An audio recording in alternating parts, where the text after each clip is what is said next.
Today, I'm going to talk to you guys about everything we think is coming in the upcoming Tarkov wipe. So I specifically said the word think, and that's because Battlestate Games doesn't necessarily show us everything coming in wipes anymore. They don't even show us the patch notes beforehand, but they do like to tease things. So I have done extensive research to bring you guys everything coming to the wipe that we know of so far, so you guys can get a head start and know what to look out for in the wipe. This is a direct follow-up to my video, everything that happened in the last year in Escape from Tarkov. So if you haven't played the majority of the last wipe, start with that video and then come back and watch this one. And as always, if this video helps you at all, make sure to smash the dislike button and tell me to kill myself in the comments down below.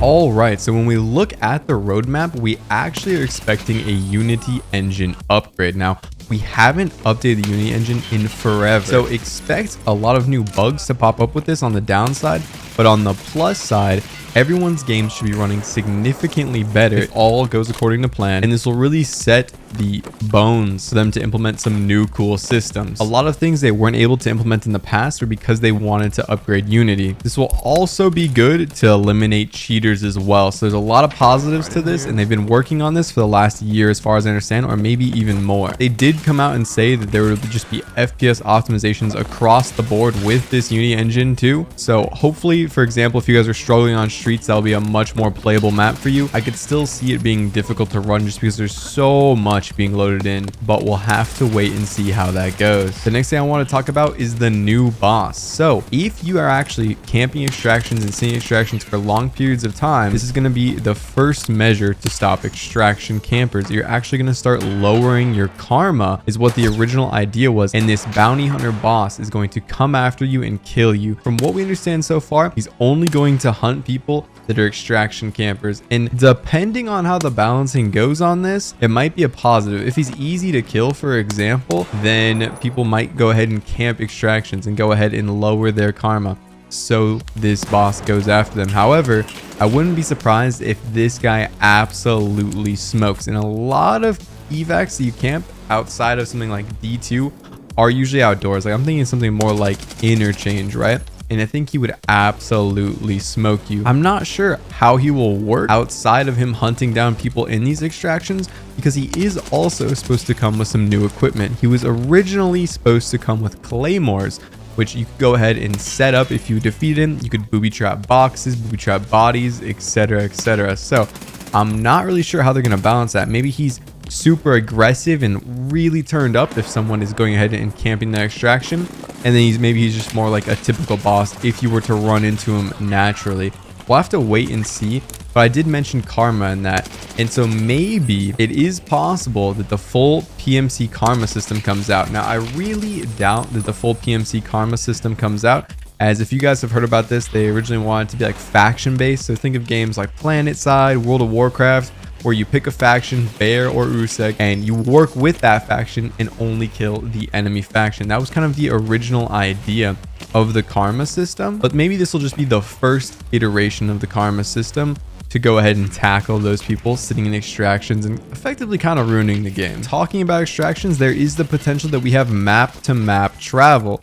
Now, it's hard to imagine exactly how this is going to work or how they could incentivize this, but there are rumors they might make it so you actually have to go into labs from ground zero. So that might be our first iteration of map to map travel. It might make labs an even rarer map to get into than it already is, but it could be very interesting. It kind of reminds me of playing Arma 2 DayZ, or I think this is an Arma 3 DayZ as well, where you go on Norvinsk, and then you go up to the military base and you go down into the sewer, and there's like the laboratory, and there's like the crazy alien technology.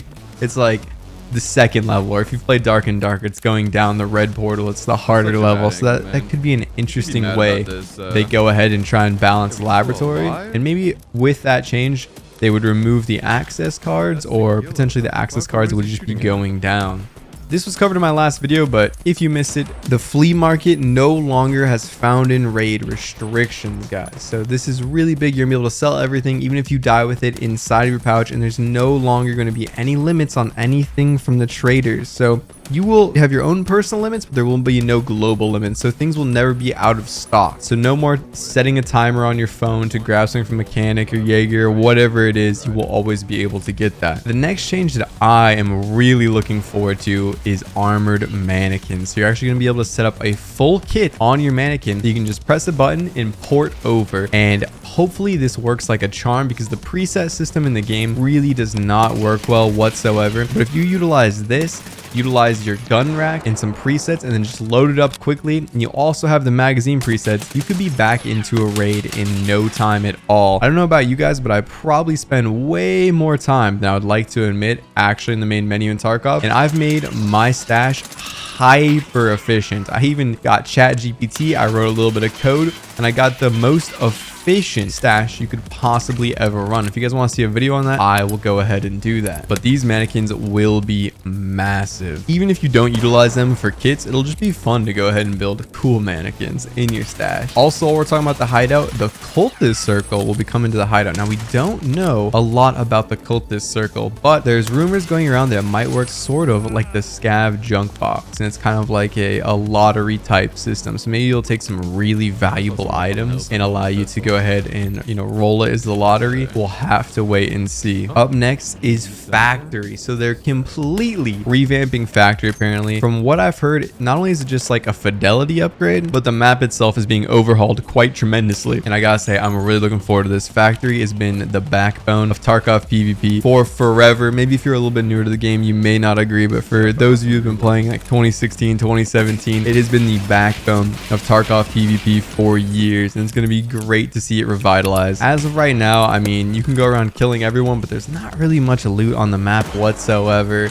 and it's just kind of like a team deathmatch, if you will. And now that Arena's out, it doesn't really offer the same value it once had. The last thing we can talk about is new weapons coming into the game. So the Uzi is coming into the game, and I'm not sure what that's supposed to be chambered in. If you guys know a lot about guns, maybe you can tell me down below what the Uzi's been chambered in real life. I want to say it's chambered in 9mm, but I could be terribly mistaken. And then we're also getting the M60 LMG. I want to hope that the M60 is good. However, a lot of these LMGs have kicked like a bitch when added to the game. Effectively, the only one that's really usable is the RPD, but we have a change coming into the game that might make these LMGs effective, and that is bipods. Bipods are actually going to be able to be deployable now. They're going to reduce recoil, stabilize your aim, you know, everything you'd expect from a bipod. And I imagine they'll work very similar to how bipods work in the Battlefield franchises. If you guys remember maybe Battlefield 3, Battlefield 4, I think the bipods will work very similar to how they did in that game. And they did go ahead and upload some photos of that on their Twitter. Similar to bipods, we're actually going to be able to mantle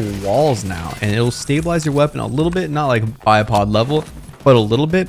Think of like the slow lead mechanic that's in the game right now in Tarkov, while also stabilizing your weapon. So this might make like hallway engagements feel a little bit better, a little less clunky, especially if you don't, you know, spend a tremendous amount of time playing the game. You will kind of, I think, mantle onto it. I think a little bit like Gears of War, obviously not so extreme and arcadey, but it'll be a little bit of a mantle onto those corners of those walls. Recently, they also teased over on EFT Arena that there was going to be Molotovs. Now, as of right now, we're not sure if these are going to be coming to Tarkov. They are in Arena. The games are tied together. It's pretty safe to assume it might not come in this next wipe, but it will be coming. So let me know what you guys think Molotovs could potentially be used for. It would be great, you know, just like in CSGO, how you could shut down someone from pushing somewhere in squad engagements. Or if you guys have played Hunt Showdown and you throw a Molotov on someone's body, it could be an interesting counterplay to how insurance actually works right now. So you could burn out a body. If you're dealing with someone who's going ahead and being a real son of a bitch, just watching their friend's body, you could throw a Molotov on it and make them pay and burn out their insurance. You're not going to get the loot, but their friend's not going to get it back either. That would be an interesting idea. And just going back on the analogy of the Molotovs from Counter-Strike, it'd be so cool if we got fast deploying smoke grenades too, for some really high quality tactical gameplay in Tarkov. But